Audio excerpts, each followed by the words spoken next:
this is an iHeart podcast. Guaranteed human. This is Sarah Spain from Good Game with Sarah Spain, brought to you in part by Vital Farms. Let me tell you why Vital Farms pasture-raised eggs are the only eggs I have in my fridge. The hens. They're living the good life, fresh air, sunshine, and wide-open pastures. I use my Vital Farms for my famous frittatas. And you could trace your eggs back to the farm they came from. Check the carton for the farm name, pop it into vitalfarms.com/farm, and boom, you're looking at the pasture. So next time you're in the store, look for the black carton in the egg aisle and visit vitalfarms.com to learn more. Vital Farms. Good eggs, no shortcuts. Hear that? That's the sound of your skin silently crying out for hydration. Luckily, Dr. Teal's has just the thing to get you glowing in no time. Meet Dr. Teal's Skin Renewal Deep Hydration, made with a proprietary triple magnesium complex, plus skincare actives for 50% improved skin hydration after just one bath. The words dry and dehydrated are about to be wiped from your vocabulary. Find Dr. Teal's, all dressed in blue, in your local bath aisle. Dr. Teal's. Yep. You needed that. The thing about AI for business, it may not automatically fit the way your business works. At IBM, we've seen this firsthand. But by embedding AI across HR, IT, and procurement processes, we've reduced costs by millions, slashed repetitive tasks, and freed thousands of hours for strategic work. Now we're helping companies get smarter by putting AI where it actually pays off, deep in the work that moves the business. Let's create smarter business. IBM. I'm Nikki, and sports have always been a part of my life. So when I was diagnosed with early breast cancer, I approached it like I was facing a tough opponent, always thinking about my next move.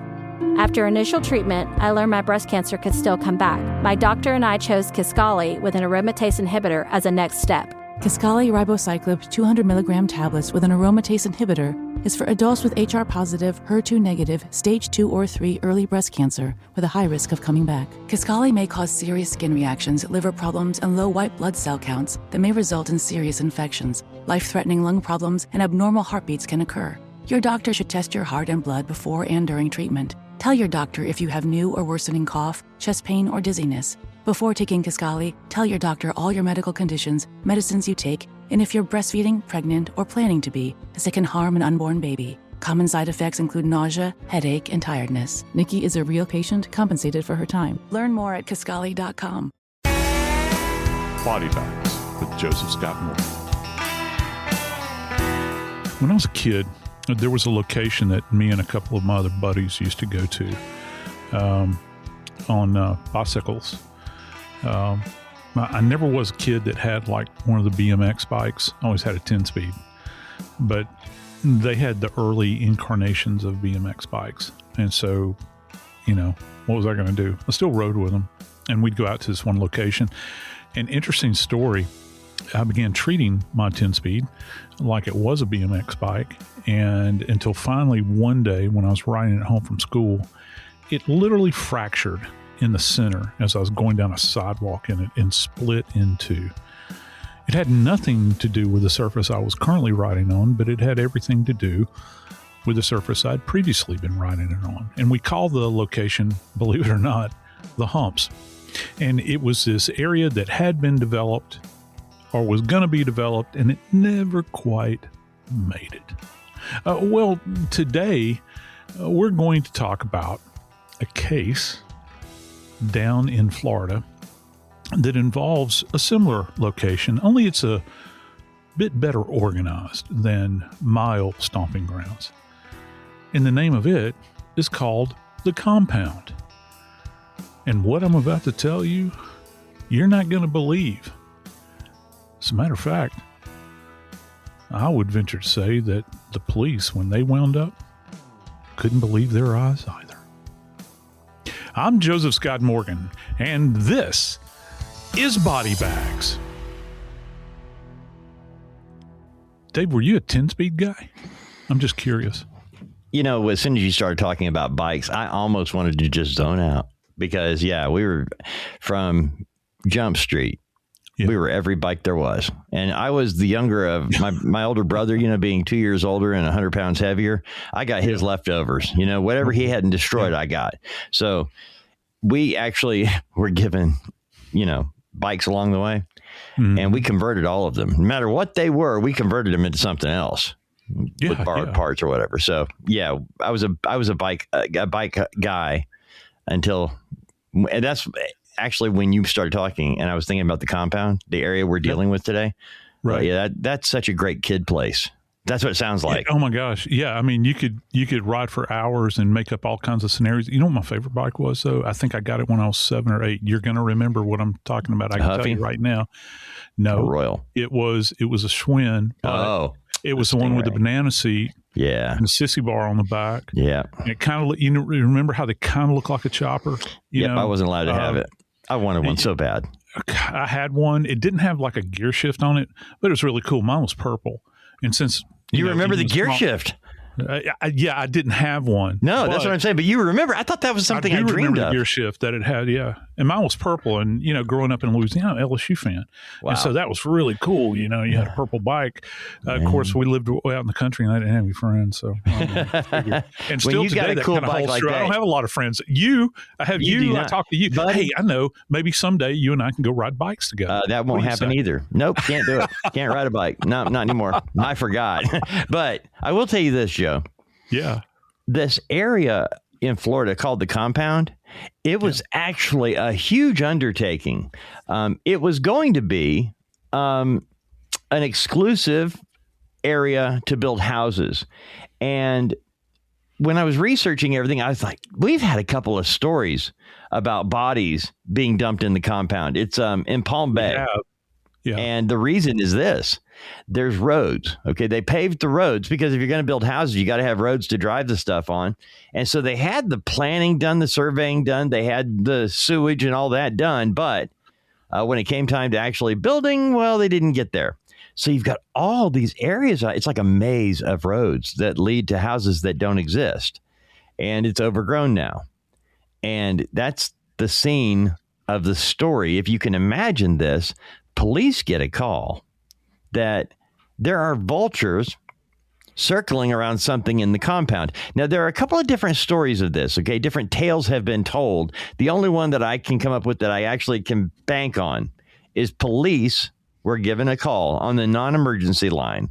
Hey, there's some vultures circling an area in the compound, which means something is dead and you probably want to go check it out just in case. And when the police got there, they didn't find like a body just laying out or an animal or anything. They found a couple of suitcases or totes. Yep. And it was I'm sorry. Go ahead. No, I'm just saying that's where this story is right there. We even jokingly called it body bags are packed. Yeah, we did. I'm not going to I'm not going to insult your eardrums by singing, my bags are packed or anything. I won't do that. But I've actually had folks ask me, have you ever come across buzzards at a death scene? And no, I haven't. However, I will say this. I've had on numerous occasions, I've had police tell me that when the finders arrived at a location, they showed up as a result of seeing buzzards. And the police, of course, ran them away, which is kind of hard to do because they're... Wait a minute. The finders or the birds?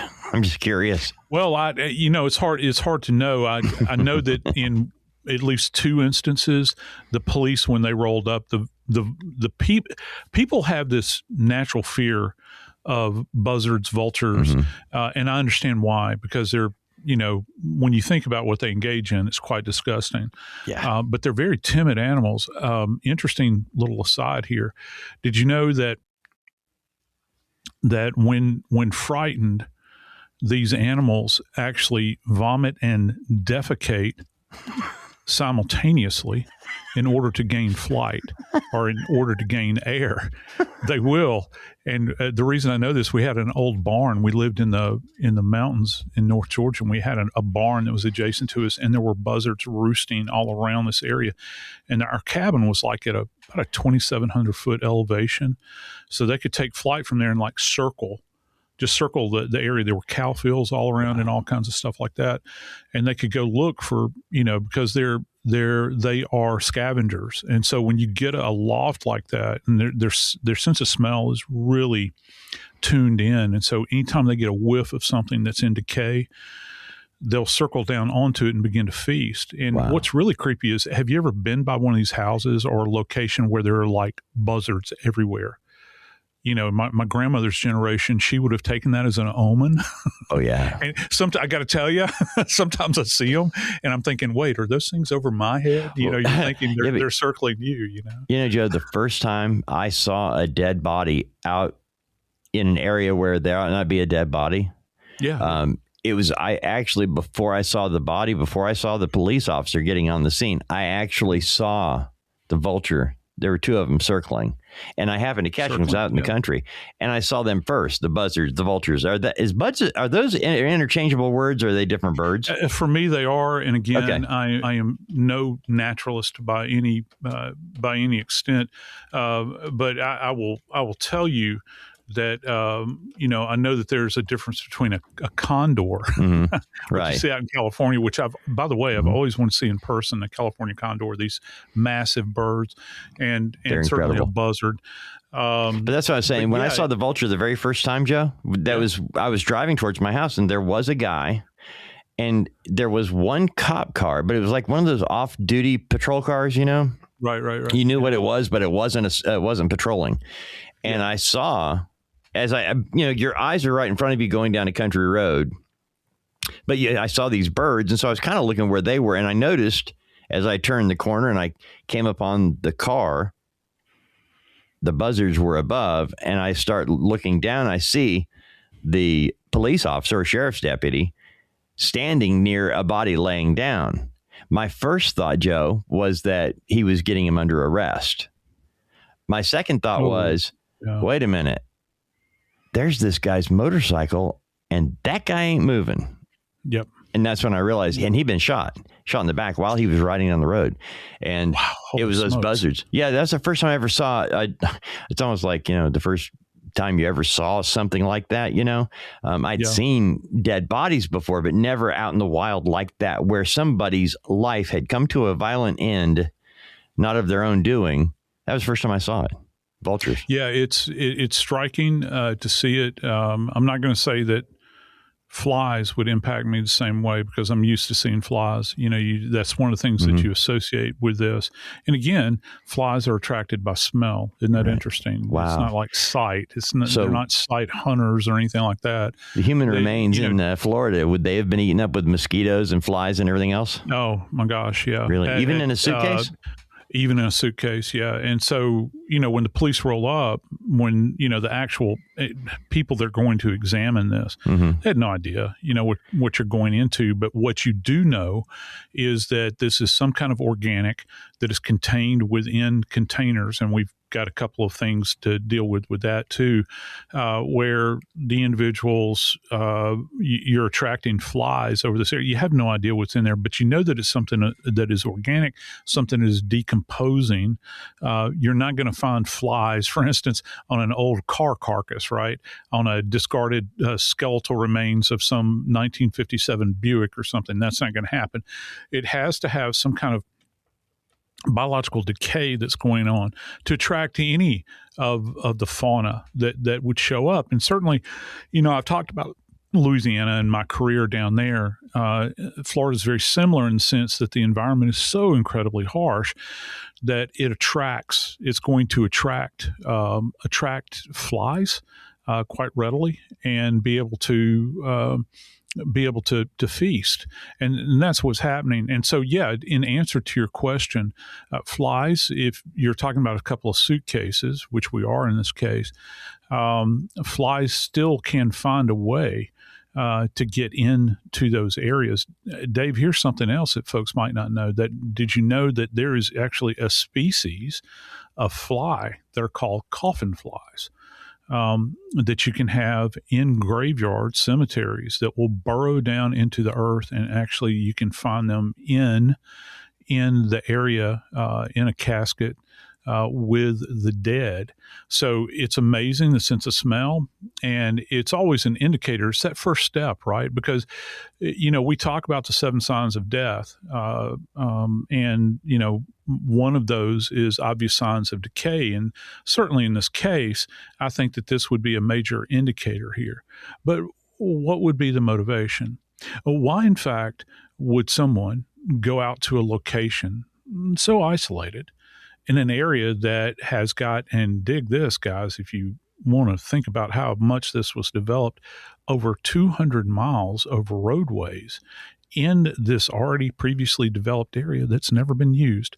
Why would somebody go out there and deposit a couple of suitcases and leave them behind? Well, the answer lies in the contents. Let's just say it's the corpus delicti.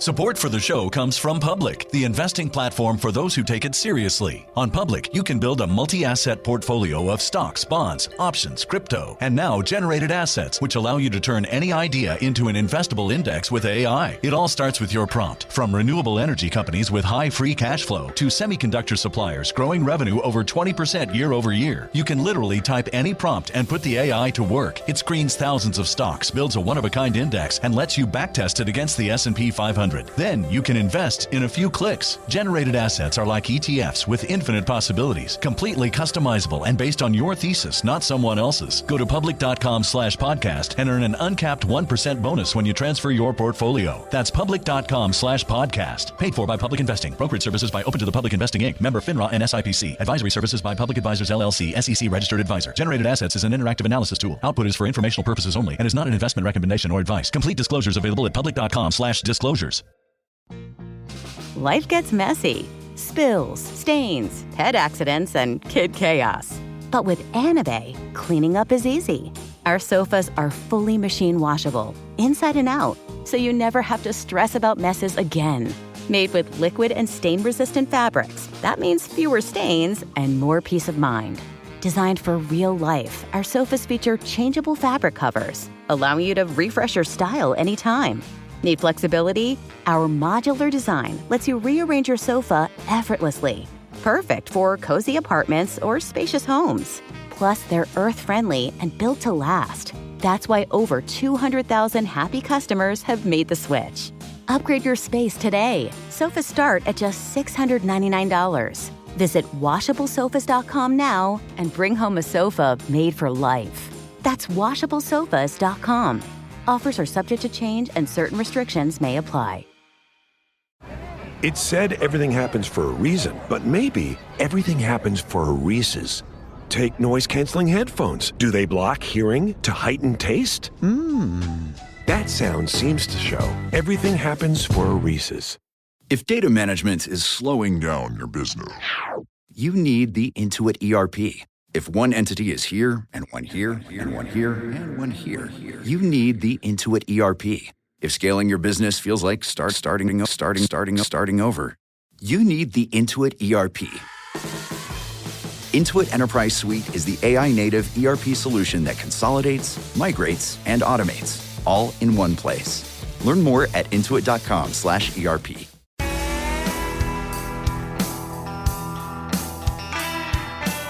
Well, Dave, this story comes down to a young man. And when I say young man, 18, 19 years of age, that lived down there adjacent to this area, at least not too far away from it, where he would be fully aware of this kind of desolate patch.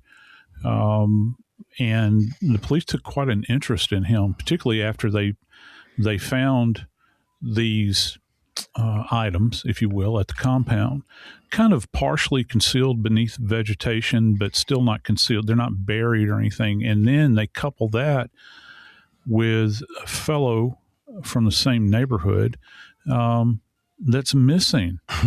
And you put those two things together, and suddenly the picture starts to come into focus, doesn't it?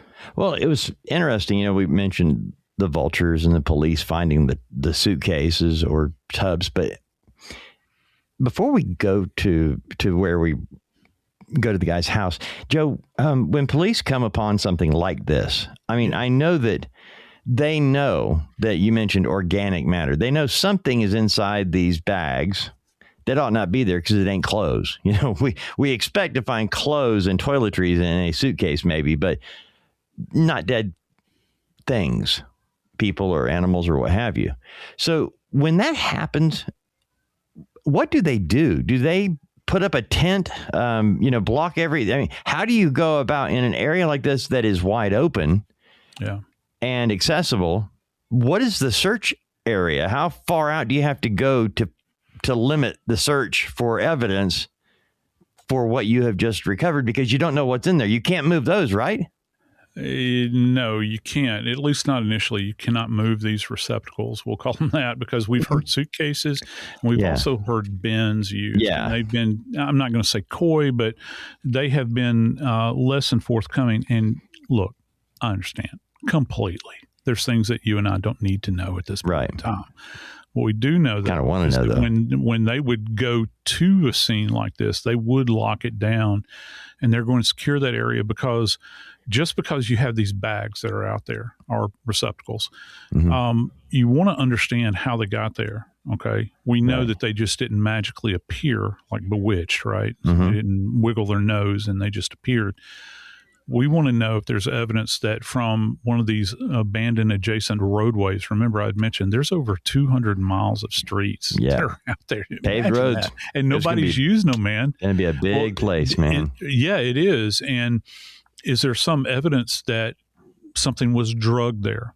Okay. Like were the bags drug along a path that's discernible, or are there any kind of tire impressions that might lead to that location? Because if you don't have inhabited property or property, like a structure, nothing's to prevent you from hopping a curb and just driving your car out there, right? Or your truck or whatever it is and dumping it off.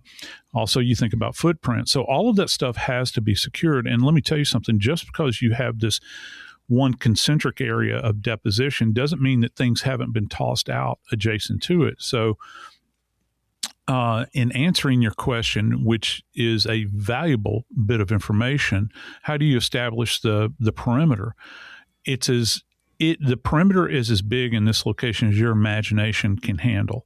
And also there has to be some level of reasonableness to it, because if you're going to process a scene, what type of manpower do you have to work this entire area?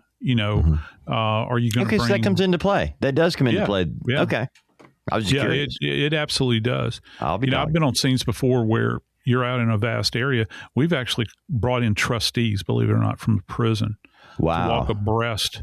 Yeah. To look for things. And you see it with, bringing in cadets from the police academy. They'll walk the area. Wow. And, a lot of that is going to be triggered, though, when you have to observe what's contained inside of the suitcases. Is it just a couple of sides of beef that people got tired of and said, hey, I think I'll discard the sides of beef along with these old suitcases I have? Yeah. Or is it something a bit more sinister? How do you find that out? Do you open it up while you're standing? Officer Joe walks up to the tub and go, okay, Dave, flip a coin. One of us is going to lift it up and look. And I'm going to tell you, if there's a face staring back, my retirement party is the next thing we're going to. Yeah. So let me take you back in time. Again, I think that we recently mentioned these cases on air within the last week, and that's JJ and Tylee. Oh, gosh. When they recovered JJ's remains out there in Idaho, the investigator that was out there, and I know that you remember this, actually stated that at the scene where they recovered JJ's remains, he opened the bag. He visualized JJ's face in there. And I think that he made some kind of comment at that point in time that I'm not going to say he was recognizable, but he was able to establish that this was in fact a small child contained in the bag. They knew that JJ was missing. So with that supposition, we think, is it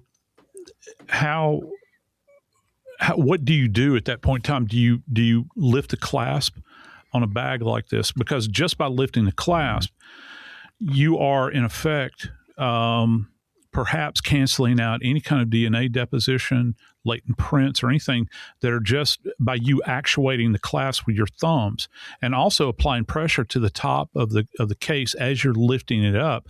And then once you lift it up, if there's something in there that is contained in some kind of internal bag, like a small, smooth, non-porous surface like a plastic bag, you're going to touch that, or you're eradicating prints then.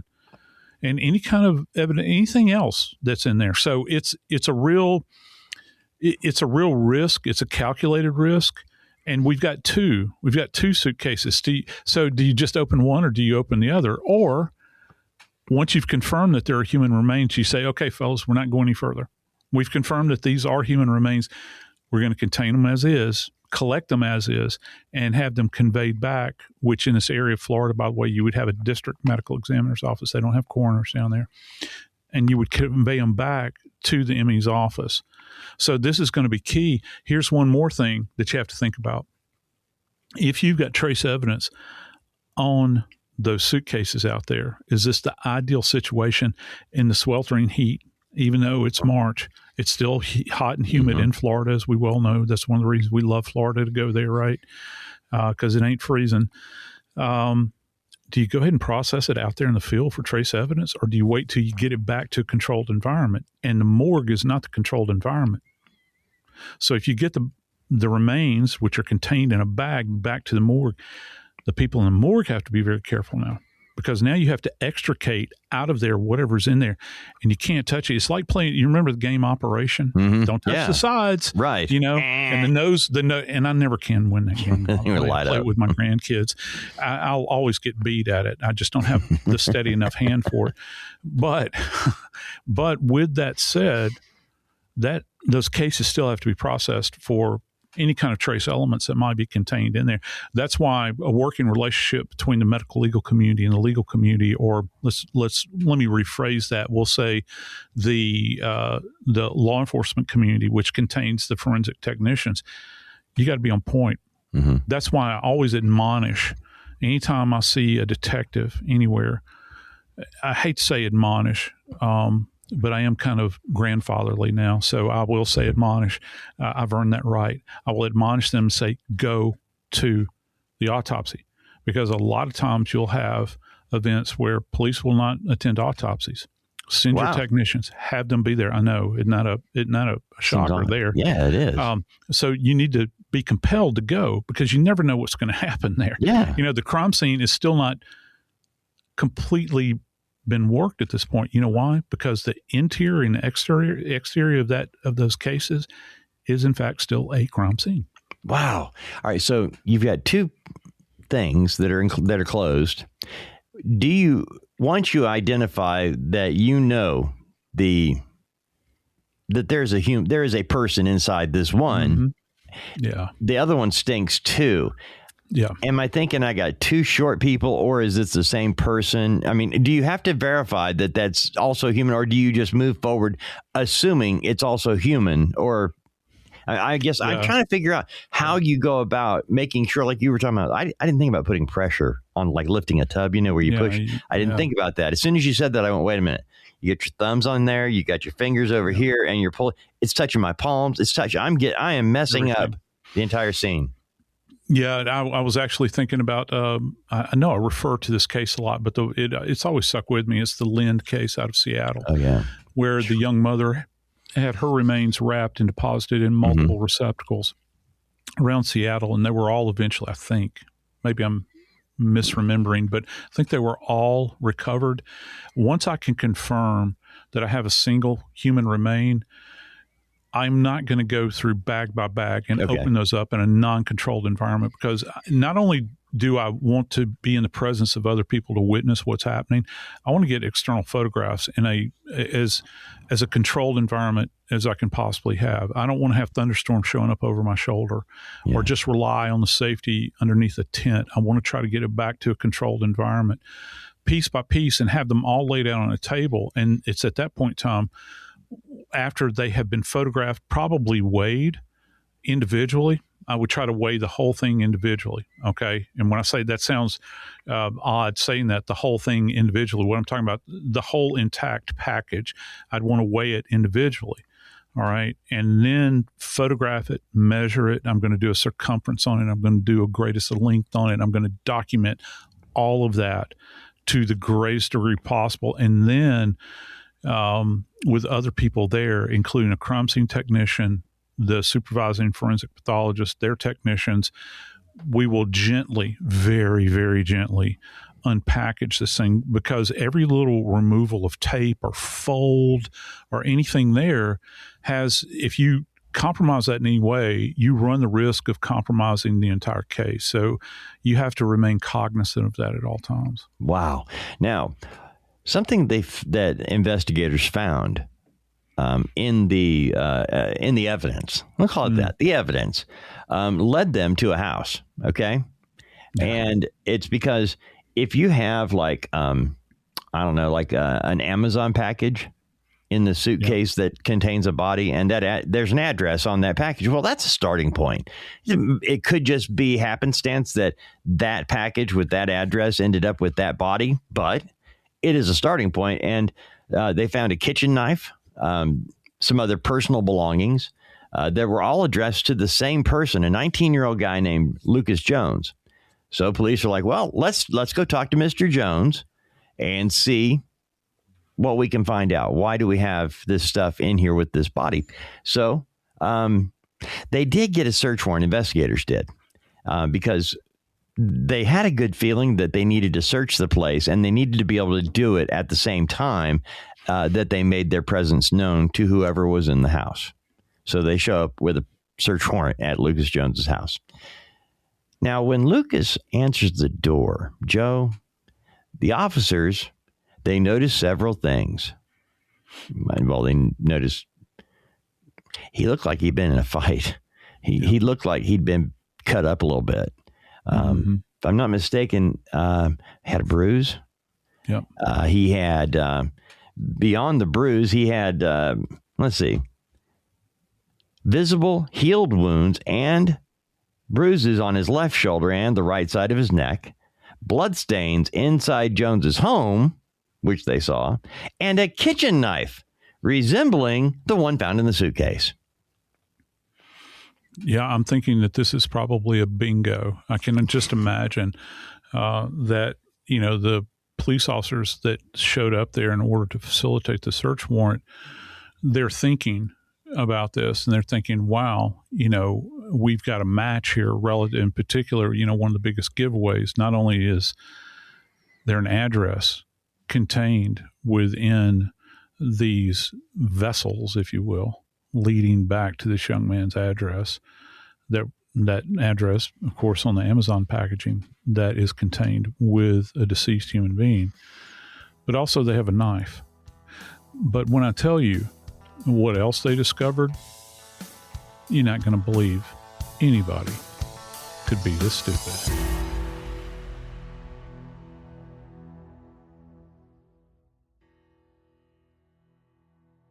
Support for the show comes from Public, the investing platform for those who take it seriously. On Public, you can build a multi-asset portfolio of stocks, bonds, options, crypto, and now generated assets, which allow you to turn any idea into an investable index with AI. It all starts with your prompt. From renewable energy companies with high free cash flow to semiconductor suppliers growing revenue over 20% year over year, you can literally type any prompt and put the AI to work. It screens thousands of stocks, builds a one-of-a-kind index, and lets you backtest it against the S&P 500. Then you can invest in a few clicks. Generated assets are like ETFs with infinite possibilities, completely customizable and based on your thesis, not someone else's. Go to public.com/podcast and earn an uncapped 1% bonus when you transfer your portfolio. That's public.com/podcast. Paid for by Public Investing. Brokerage services by Open to the Public Investing Inc. Member FINRA and SIPC. Advisory services by Public Advisors LLC, SEC registered advisor. Generated assets is an interactive analysis tool. Output is for informational purposes only and is not an investment recommendation or advice. Complete disclosures available at public.com/disclosures.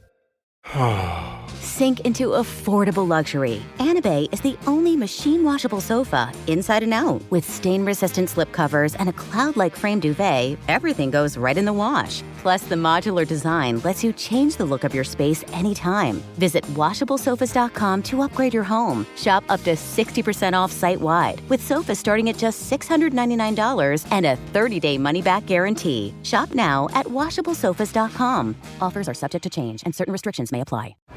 It's said everything happens for a reason, but maybe everything happens for a Reese's. Take noise-canceling headphones. Do they block hearing to heighten taste? That sound seems to show everything happens for a Reese's. If data management is slowing down your business, you need the Intuit ERP. If one entity is here, and one here, and one here, and one here, you need the Intuit ERP. If scaling your business feels like starting over, you need the Intuit ERP.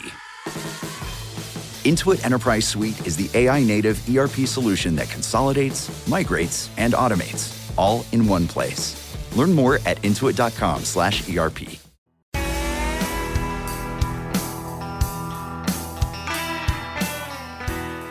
When people find out what I did for a living, or still to this day when they find out what I currently do for a living, they'll say things to me like, it used to be this. The conversations would start off, from an occupational standpoint. They don't know me from Adam. They're meeting me in the context of either having seen me on television or meeting me in an academic environment. And they used to say, "Hey, you're just like Quincy on television." And I'll say, no sailboats and bikini-clad women and martinis as that, the opening shots of Quincy would always And you show. can understand what you're saying. You didn't sound like Jack Klugman. Yeah, I didn't sound like Jack Klugman. I did have people pass out, so I guess that's a grain of truth. And I'm certainly no Dexter. People will say that to me, "Hey, you're just like Dexter."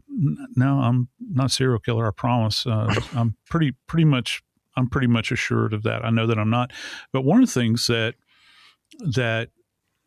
Dexter would do on that program is that for every victim, and fans of the show will know this, for every victim that he would take their life, he would take a glass slide, just like the ones we use in the laboratory, and he would take a sample of their blood, and he'd put a droplet on each glass slide, and he would store that away. He was a collector. He would keep things. Well, Dave, in this particular case, we have a report that this alleged perpetrator now had actually taken a blood sample of the guy that was contained in the suitcase and placed it on a microscopic slide. And that was in his possession, Dave. Wow. Well, other than why? I mean, we're already dealing with a lot of whys here, but Lucas didn't answer questions. He didn't want to talk to cops. It was his girlfriend that told him everything. And after he had also told her to shut up. Right. Yeah. And at 19 years old, with healing and unhealed, the guy was in trouble and he knew it. And he was doing the don't talk to cops thing. But, you shut up. Get over there. I just can't imagine her thinking she was safe. But, Joe, why would he? Okay, how would he get a drop of blood? I guess I'm thinking that unless you're going to, other than what I've seen in movies or fights, other than getting a vial of blood out of somebody's arm when they're actually giving blood, did he stick a needle in and take a blood vial thing, or did he just? As the kids say nowadays, hell to the no. Oh, wow. Let me tell you how to do this, or how he could have done. My big question is, where do you get slides from? All right. Oh. So this is something, let me just kind of play this out with me. Yeah. You can play devil's advocate if you want to, or maybe I'm doing it. I never understand how that works. But anyway, he had acquired microscopic slides. And you can get them just about anywhere. Mm-hmm. But it's not the acquisition so much as it is the utility. What's your plan, son? Moving forward, have you been watching a lot of TV? And how long have you been watching it? Dexter went off the air many, many years ago. So what I'm thinking is you've got sharp instruments around the house, which he did. All it would take is, let's just say you had a butcher knife, say like the one that is found in the contents of the receptacles along with the body. Dave, all you have to do, this thing's going to be blood saturated. You hold that knife up in the air suspended, and guess what? With a sample of wet blood, you hold a slide beneath it, and off of the tip of that knife, single drop, bloop, it lands on that glass slide. And if he bought the slides, he's got the covers for them too. There's these little plastic covers that you put over your sample, and then I guess he puts it aside. I just wonder if he had a slide tray like we use in the lab where he would set these things up. They look like clear dominoes. Did he have that as well? I got to ask this question as well. Is this the only slide he had? Oh gosh. You want to go down Nightmare Alley for a second. Wow. Compute that, factor that into your thinking here. And it gets really dark really, really quickly, Dave. I only had those slides when I had a Mr. Wizard science kit that I got like in 7th grade or whatever. Yeah. I think back when you and I got it, they had like nuclear stuff in it, I think radioactive material with a My mother Geiger told counter. me to get rid of mine at one point in time. So guess what I did? I dug a shallow hole and I poured all the contents into it. And then I made the mistake of pouring water in it. And I had a white cloud that emitted from it. Wow. And that had been in my home, so no telling what was contained there. Oh, that's but insane. I digress. Go ahead. Yeah, so I'm thinking that's all I know of those kinds of slides, is what I got in that chemical thing. But, all right, investigators still have to do a couple things. They have to identify the body, the pieces they found, right? So they get back to the lab, the safe area, and they pull the body parts out one at a time. I mean, you're not just going to dump it. So, no. And I'm saying parts because they're 2 totes or suitcases, however you want to identify them. And I'm going to guess that this was a body of a person, of a grown human being. They had to have been cut up a little bit. That's what I'm guessing. Oh, yeah. Yeah, this is a dismemberment case. Wow, that's a foreign term to us. Yeah. This is a dismemberment case. And yes, you would take each bit out bit by bit. And again, going back, to what we had visited earlier about dimensionally and from a documentary standpoint, just trying to, in micro detail, running down every bit of this data and collecting it. Because I know I say this a lot, but you get one shot at doing this. And so you have to be prepared. And listen, the people that got up that morning, Dave, that morning before they went out there, they didn't count on this. No. They didn't count on the fact they were going to go out to this vacant, huge piece of property, collect receptacles with human remains in it, bring them back, and have to painstakingly assess this. That's why, from our perspective in forensics, we literally have to, you literally have to wake up every morning as if you're going to handle a case like this. Just imagine that. And you might go through the day and you won't have anything happen. But, there are those days where you go out to vacant areas and you have bodies in suitcases or whatever we're going to call them, receptacles. Right.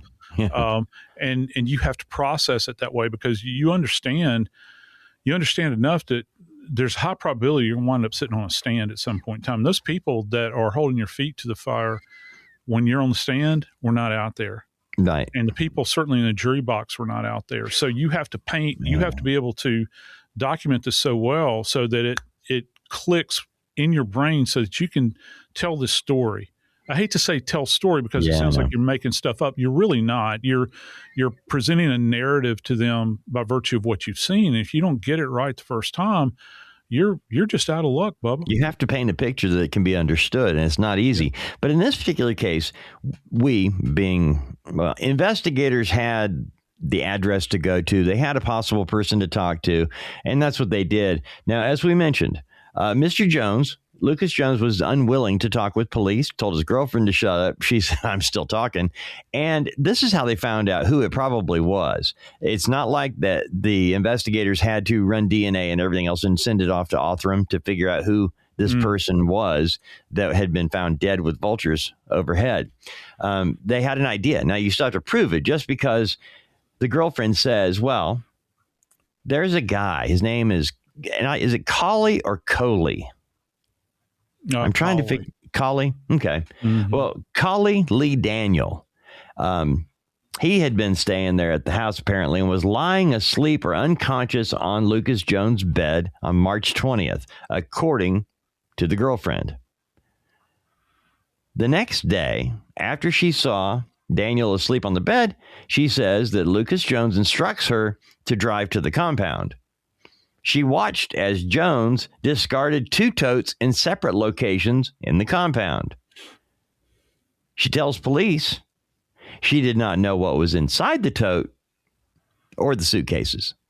So that's what I don't know what was there, but there was this guy that I saw laying on the bed. And the next day we took 2 totes out of the compound and, oh, wait a minute.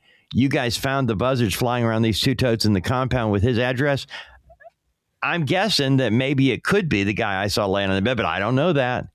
So I'm thinking that this is probably why Lucas didn't want his girlfriend talking to the cops. Yeah, I think that's probably right. And it one other thing, and this is kind of a tie back again. This is why this is kind of chilling. Okay? Mm-hmm. When you go back to the Dexter reference, okay, this individual, Daniel, that's deceased, okay, it turns out to be him. He's a registered sex offender. Mm-hmm.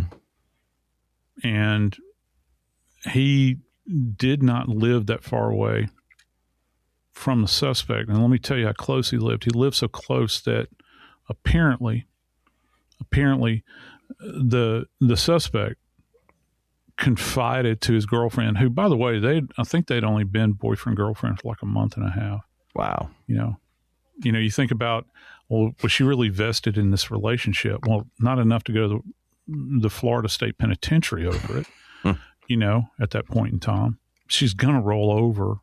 Mm-hmm. He had allegedly stated to her that he could not abide living adjacent to a sex offender. You say, well, Morgan, how does that tie back to Dexter? Well, I'm glad you asked. I'll tell you. You ever notice who the victims were in Dexter's sordid tales that they created? Well, they're always monsters. They're always people that are involved in things like torture and sex offenses and all these sort of other serial killers, that it really ran rampant. And Dave, I got to tell you, I'm starting to see strands of connectivity here. And that, that's why I would be very curious if there were any other glass slides that were, contained there. Again, this is what he did by virtue of leaving his address. Okay. Allegedly. Allegedly. Thank you. Mm-hmm. Allegedly. Got to point that out. This is happening right now, by the way. Yeah, this is going on right now in the last 10 days. And in living color. Yeah, it sure is. And, is this something that, that they had their eye on perhaps, or he had his eye on? And it's kind of amateurish because, the fictional character would never leave traces behind. That was his resident denture. They never could figure out who was doing it. And any kind of trace element, he even killed people inside plastic covered rooms and all those sorts of things, and had very specific tools, and he'd bind things up and dispose of them out in the ocean in his fishing boat. Anyway, to get out of fiction and back into reality, was this kid's first time out? Allegedly. Is this something, do we see the roots here of something that could spring to life here that's really, really dark? It's dark on both sides. You got a registered sex offender that's living in the same neighborhood. You got a kid that his mere presence offends him to the point where he wants to allegedly, according to the girlfriend, do something to him. And now he's found in multiple pieces. So, there's a certain level of disturbance with this, at least in my mind. What say you, Bro? You think? Well, Collie Lee Daniel was 28 years old when his mother reported him missing on March 22nd. As we said, on March 20th, Collie Lee Daniel was seen in Lucas Jones's bedroom, laying down on the bed, according to the girlfriend. The remains were found on March 28th. So last seen March 20th, 8 days later, remains found in the compound. So I guess because this has not been adjudicated, this is still a case in process. Those are the nuts and bolts. That's how the body was found, in the condition it was found, and what they found on Lucas Jones. Now, Lucas Jones was arrested.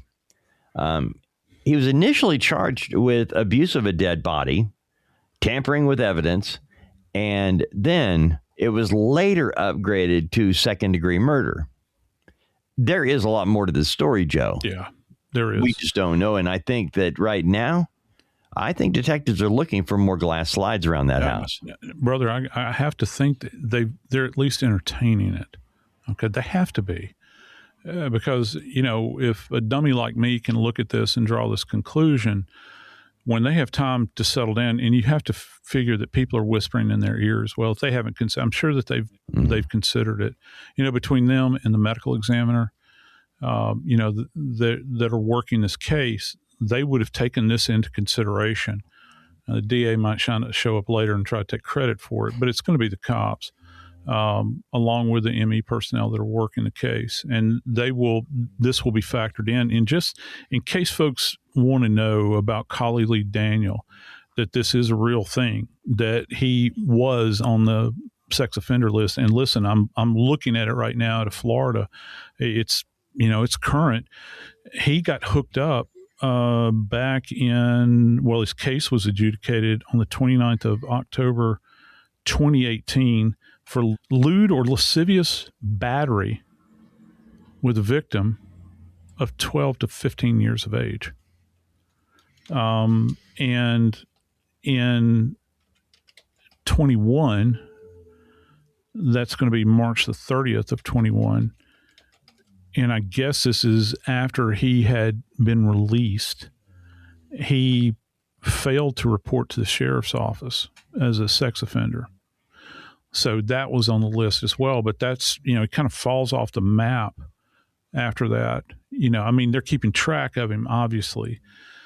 And it's very easy, to track people down that are on this list. I can do it. Anybody can do it. You just go in and you look in your neighborhood. Listen, I've been doing this for years. I had small kids, young kids. Anytime we would go buy a house, guess what? One of the first things I would do? I would go to the list and I wanted to see who was, habitating near me, because I didn't want none of them. There's a reason the house is going for a really good price. Mm-hmm. And I wasn't going to have any part of it. I was not going to subject my children to it. And that's one of the reasons that it's out there, so that you can make a fair judgment about your safety and the safety of your families. I'm just wondering if, and I think this will be revealed, how this young man came to this knowledge. Is it something that was confessed? Is it something that, had occurred? Was there pillow talk involved in it? He is on the kid's bed. I have questions, and hopefully the police will get to the bottom of it. And as more information comes forward, Brother Dave and I will revisit this and chat about it. I'm Joseph Scott Morgan, and this is Body Bags.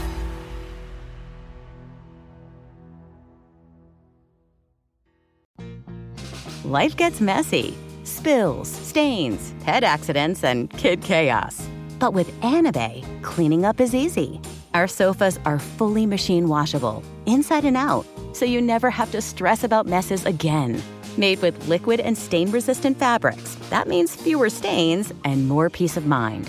Designed for real life, our sofas feature changeable fabric covers, allowing you to refresh your style anytime. Need flexibility? Our modular design lets you rearrange your sofa effortlessly.